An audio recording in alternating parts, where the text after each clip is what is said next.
Well, listen, I know I just did our best Billy Mays imitation. The great Muta had what has been advertised as his last match in Japan this past week, Arn. I got to bring it up. He came up short in his final bout against Shinsuke Nakamura in what the research guy called one hell of a creative finish. Nakamura sucked the mist out of the Muta's mouth and then sprayed him with it, allowing him to hit the knee strike finish. So, Arn, before we jump into this week's episode, I thought it would be appropriate for you to share your thoughts on the career of the legendary trailblazer, the great Muta, man. He wrapped it up. Muta, first time you saw him, because number one, he was young, head full of black hair, tanned.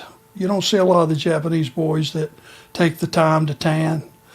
He had a good athletic physique, wasn't a body guy, but he was smooth as silk and a handsome guy. What a baby face he would have made if his first coming on the shores of America, he would have been the right baby face with the right company and pushed the right way.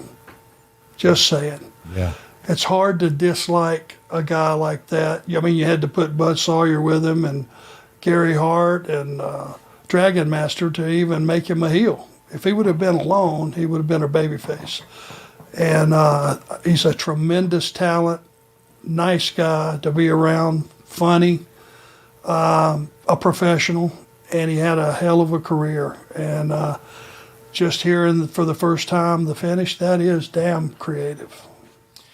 He had a hell of a look, hell of just the way his whole presentation and the way he moved his body movements, the moonsaults, the springboard into the turnbuckle, everything. It was different. It was unique. And you're right, man. He had a unique charisma all his own and captured our attentions. And what a performer. His matches with Sting and partnered with Gary Hart. That's what we love. That's why we're here. And to see him, be able to fight Nakamura, and I, thankful the WWE allowed Nakamura to participate in that. So cool. What a way to end a career. Yeah, and Nakamura is a professional. Big time. He knows what's needed for a particular match. I'm sure he was gung-ho and just on board with everything. So congratulations to Muta. You've had a hell of a career. Have a great retirement. And you've earned it. Glad I was here to see it.